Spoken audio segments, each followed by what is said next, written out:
Hindi mo na kailangan mag-imbestiga sapagkat lantaran. Kung baga, kitang-kita mo na yung ebidensya. Ano pang i-imbestiga mo? Illegal nga eh. Nakitang-kita mo yung illegal na ginawa nila. Alam mo rin na walang jurisdiction. Ha? Hindi ka abogada, pero nagtapos ka ng abogasiya. Kaya alam mo yun. Oh, bakit hindi mo binira ng binira? Ano bang imbestiga? Wala na investigation. Kaya tapos na nga eh. Kitang-kita na nga.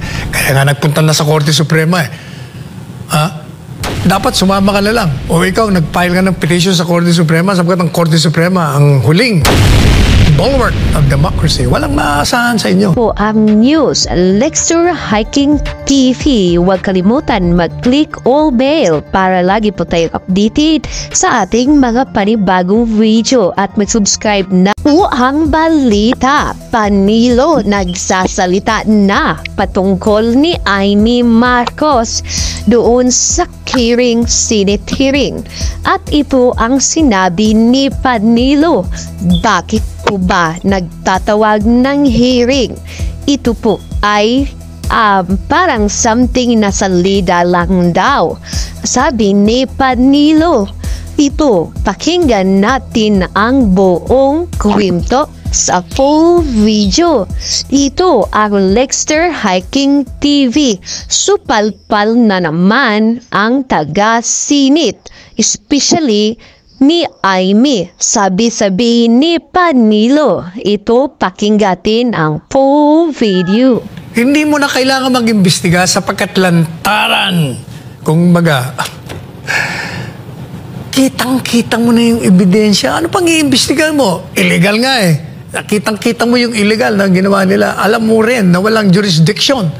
Ha? Hindi ka abogada, pero nagtapos ka ng abogasiya. Kaya alam mo yun. Oh, bakit hindi mo binira ng binira? Ano bang imbestiga? Wala na investigation. Kaya tapos na nga eh. Kitang-kita na nga. Kaya nga nagpunta na sa Korte Suprema eh. Ha?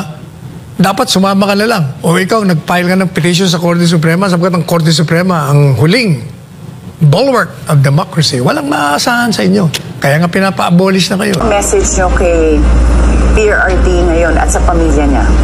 Eh, kay PRRD, wala akong message sa kanya kasi kilalang-kilala ko na siya. Siya ay nakahanda na talaga.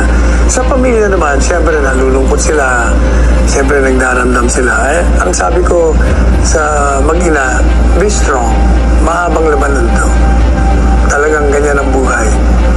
Kaya ang mga kababayan naman natin, eh kayo ang naglukluk sa mga taong ito sa kapangyarihan. At kayo rin ang may kapangyarihan na tanggalin sila. Pero gawin nyo sa mapayapang paraan. Yan ang sinasabi ko. Get out, go to the streets, but in a peaceful manner. You have to show you are against what this government is doing peacefully. And that is your right. Yan ang panawagan ko. Lumabas ko kayo, hindi pa pwede yung puro lang tayo text. Hindi pa pwede yung puro lang tayo social media. Lumabas kayo sa kalye, pero gawin yung mapayapa. Don't give this government a reason to do violence to you. Gawin nyo lang na mapayapa. Maniwala kayo. Pag nakita ng pwersa ng Pilipinas o ng sandatang lakas na itong gobyerno ito ay wala nang suporta sa taong bayan, talagay ko sila mismo sasabihin sa gobyerno, sorry po, mukhang wala nang suporta sa inyong taong bayan. Paano ba yan? Thank you so much, Attorney Sal Panelo, and good luck with the petition for habeas corpus. No, good luck to this government, because what it is doing may be the start of its fall. Very strong.